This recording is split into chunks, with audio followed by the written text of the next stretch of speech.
So the U.S. House of Representatives is without a speaker. We're barreling towards a government shutdown. We can't pass anything right now in Congress. Help for Israel, help for anything. We can't pass anything right now. Republicans can't elect a speaker. Take a look at what is going on here. Republicans who voted against Jim Jordan for speaker say they've been threatened, harassed, and have received credible death threats. As a result, one member, a female, said she received a credible death threat as a result of her vote. This is actually going on for multiple members of the Republican Party. And remember that these armed forces, U.S. armed forces here that are over in the Israel area, the Middle East, either on bases in other countries or on the U.S. aircraft carriers or on the U.S. ships, if they don't pass a government extension, they're not even going to be getting paid while they're over there for the time being. This country's in absolute chaos right now. Not to even mention what is going on in actual Israel or over there in Gaza. Imagine what it's like for those people over there. This whole world is in actual chaos right now. Take a listen here to what Republican Representative Ken Buck from Colorado has to say here. That path on their own. I believe that's right. And I think that's a general feeling in the conference. Let's talk about what happened at that meeting today, because apparently there was some reporting that McCarthy shouted at Matt Gaetz to sit down. Were you in that meeting? What did you witness? I was there for 3.5 hours, Kristen. It was painful. Kevin McCarthy went to the microphone several times, and as the person who was last speaker was granted the ability to speak as often and as long as he wanted to. Matt Gaetz got up and wanted to make a point. Kevin told him to sit down. At that point, tempers started flaring a little bit. It was no more than a minute and a half of a 3.5 hour meeting, but there was some tempers clearly, and I think after that point in time, people backed down again. And part of the reason that there's temper right now is this constant barrage of phone calls. I have 6 full-time people answering the phones. I have 20,000 messages from people where we couldn't. So far, I've had 4 death threats. I've been evicted from my office in Colorado. I have notice of an eviction because the landlord is mad with my voting record on the speaker issue. And everybody in the conference is getting this. So it's natural. Family members have been approached and threatened. All kinds of things are going on. There's going to be some tension. 4 death threats, Congressman, because you're not supporting Jim Jordan? That's right. And of course, I want to, if I can, make something absolutely clear. This is not Jim Jordan's fault, and I'm not suggesting at all that it is. And he has been very clear about that. This is, there are a lot of TV pundits, there are a lot of radio pundits, there are a lot of grassroots groups that are putting out misinformation and hateful information, and it just stirs people up. And there are a lot of people that are scared about the direction of this country, and they're taking this to heart. Given that, and you are not the only congressman, as you say, to receive these threatening texts and phone calls and emails.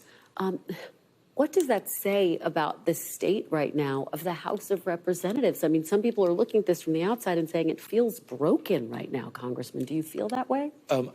Politics is downstream from the reality that we have in this country. And we have a country that is very divided at this point.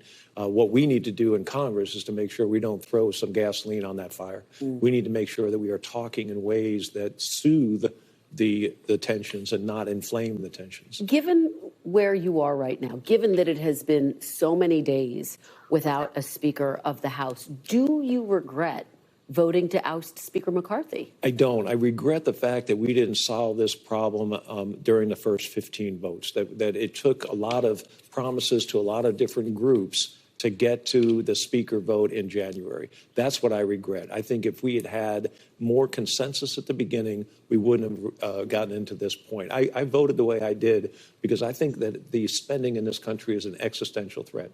I made my point. Now we need to move on, get a speaker, and govern. Kevin McCarthy says the GOP, the Republicans, are in a, quote, very bad place amid speaker chaos. It's not even just the Republicans, because Republicans and Democrats can't agree. Even when they get a speaker, Then what? Then what? Because again, you have to be able to pass things in the House and the Senate, and then get the president to sign things into law to be able to pass things to get things done. So think about this and think about the message that this sends to the world that, the United States of America, what is going on with us right now.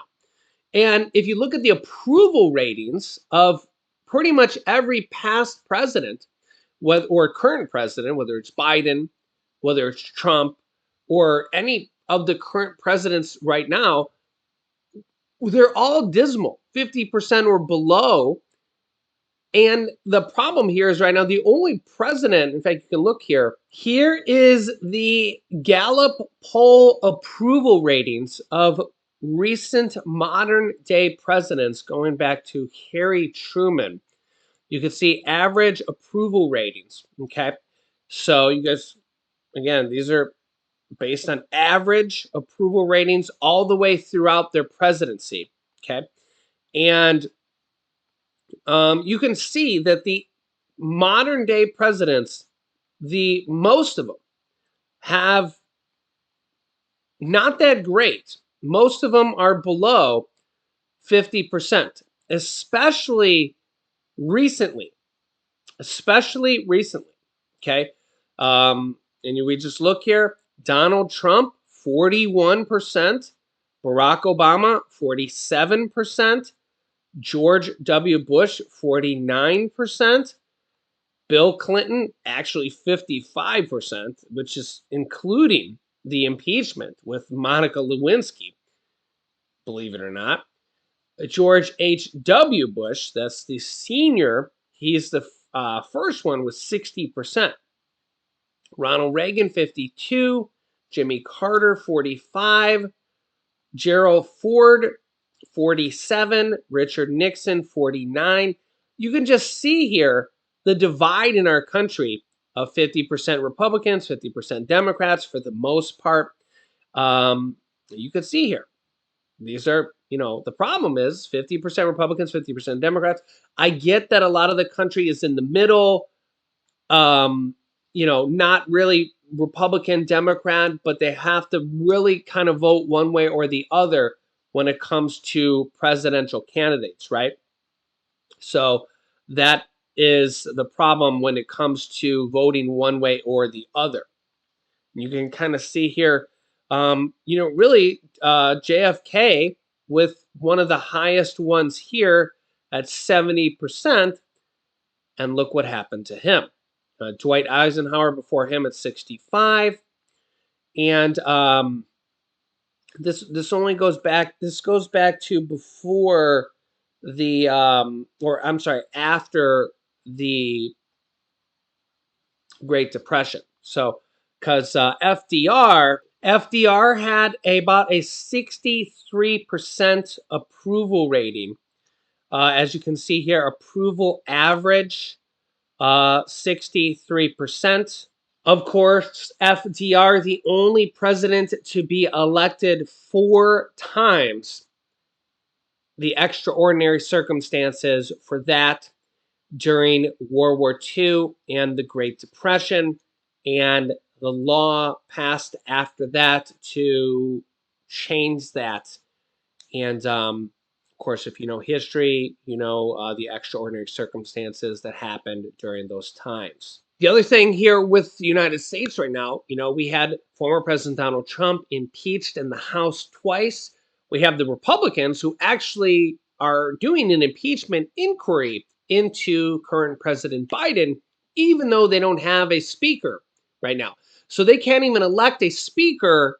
They can't even elect, a current speaker right now. But we're probably going to see an impeachment process with Biden whenever they do actually elect a speaker. And I expect that to play out before the election. So, and the other problem going forward is, are we going to see an impeachment process going forward? And think of the message that this sends. What I meant to say is for the next president, and we had one on Bill Clinton. Are we going to see an impeachment process for almost every other president here going forward, because it feels like one party is kind of always out to get the other party's candidate.